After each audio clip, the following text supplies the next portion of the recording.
Hey everybody, Armando at the HyperPup Dog Training. So let's talk about scared dogs, skittish dogs, dogs who are kind of lacking a little bit of confidence and they are afraid of doing certain things or going into certain spaces or environments, right? In the example that I'm going to show you right now, it's a dog. I've got a doodle who's going through a board and train, and the dog is he's kind of skeeved out by the bed, right? He thinks it's a little too sketchy for him, and he's not comfortable going on to the place mat, the place bed, right? And I'm sorry about the noise in the background. So with your dog, it could be anything. Some dogs are just kind of like sketched out by certain floors, certain spaces. They could be afraid of going over certain thresholds, maybe perhaps stairs of some kind, right? So the dog is just uncomfortable moving into that space. And really what we're dealing with here is what we want to do is we want to take a dog who has already formed or is in the process of forming a negative association towards something and flipping that around and making it into something brighter, something more positive association for the dog. This is really conditioning at its best. And basically another word for conditioning is just kind of getting the dog comfortable or acclimated or accustomed to something new, something novel, right? And in this case, I'm using a lot of food. So as you'll see with this dog, who is a young, he's 9 months old right now. So he's a young 9-month-old pup, and he's not comfortable going onto the bed. He is very food driven, he's food motivated, and he is highly intelligent.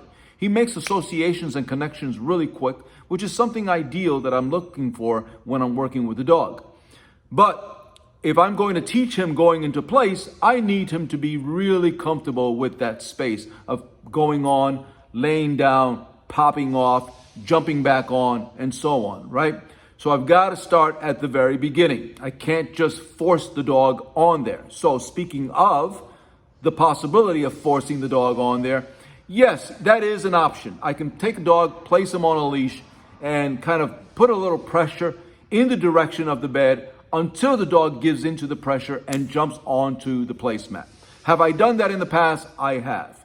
But if you do this with the wrong kind of dog, if you do this with a dog who is, again, lacking quite a bit of confidence, it can backfire on you in a few different ways. Number one is that dog can lock down and decide, I'm not moving anywhere. And then you're going to have to use a little more muscle and more power to get that dog moving onto the placemat. The more pressure you put onto the dog, the more negative association you are now creating with the process of going onto the bed, right? More so, in addition to that, you could run the risk that you're possibly creating a dog who's just not going to trust you. So now, next time you grab the leash and you put the dog near the bed, he's like, no. I know what this is about. I know what you're going to do. I'm not going anywhere near that stuff. So forget this nonsense. It's just not happening. And the dog can resist even more. Now, this is more than likely the case with a dog who has very low resiliency. He's just not very resilient. Something happens to him and it kind of sticks with him for some time. He can't just brush it off his shoulder. Other dogs are a little more resilient. Something happens, they feel a little stress, in other words, and it just kind of, they brush it off. That's fine. Okay, I felt a little uncomfortable, but I lived, I survived. Let's do it again. That dog is fine.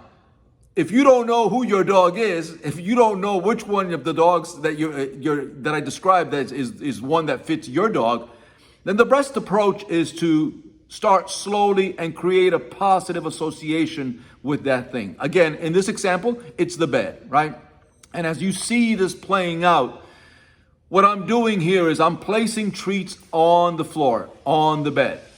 And I'm doing them in a manner where the dog kind of has to go onto the bed or at least place a foot on the bed in order to access that treat. And I'll start slowly. I'll place the treat closer to him, and then I'll set a trail up where he's grabbing one after the other, and each one gets a little more challenging, a little more difficult. In other words, each one that he tries to get, each successive treat that he tries to get, is going to get a little more challenging for him. He has to get a little closer to the placemat or on top of it in order to get the treat. Now, because I do have him on a leash, I am not putting pressure on him, but I am controlling where he's going. In other words, I don't necessarily want him to play the game and outsmart the game and then go around where he's just grabbing the treat from a different direction that is easier for him. He has tried that, and I just take the treat and I shift it into a different location at all. Once the dog has one paw on there or two paws on there, then I'm good. Now I know that I can start to build upon that, and I can start to, again, compound this by just getting more repetitions in. So I'm going to lure the dog to try to get all four paws on the bed. Once I do that, now what I'm going to try to do is get a few reps in. So in other words, I can leave the dog there and just stuff the dog's face, but I don't want to be able to have multiple successes. So I'm going to get the dog off and then back on, off and then back on. And while he's there at times, I'm going to jackpot it, meaning I'm going to give him quite a few treats. And that's another tip. Don't get cheap with the treats. You want to start giving out multiple food, right? In this case, it's just a store-bought treat.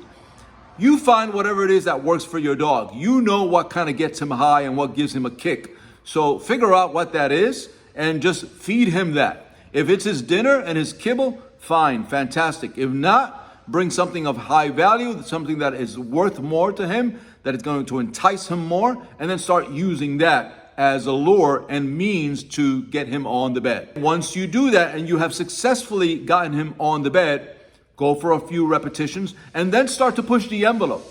Try to get something more out of him. Get a sit, then get a down, and you're going to get him out and repeat that again multiple times. This shifting of the mindset from a negative into a positive can be a very quick thing.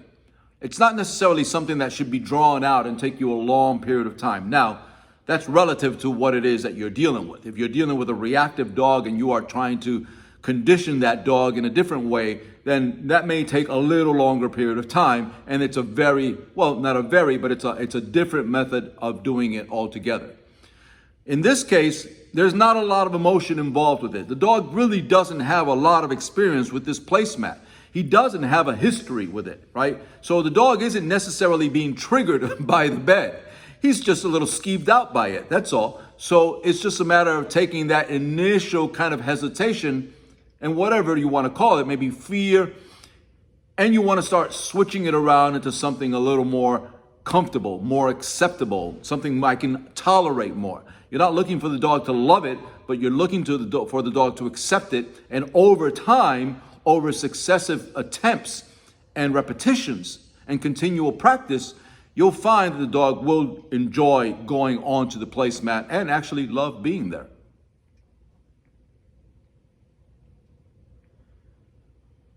All right, so this is a simple, small example of what you can do when you are counter conditioning a dog's negative association into a positive association. You can do this as well. Chances are you have done this unintentionally in one way or another. Often, more than not, we are conditioning it in a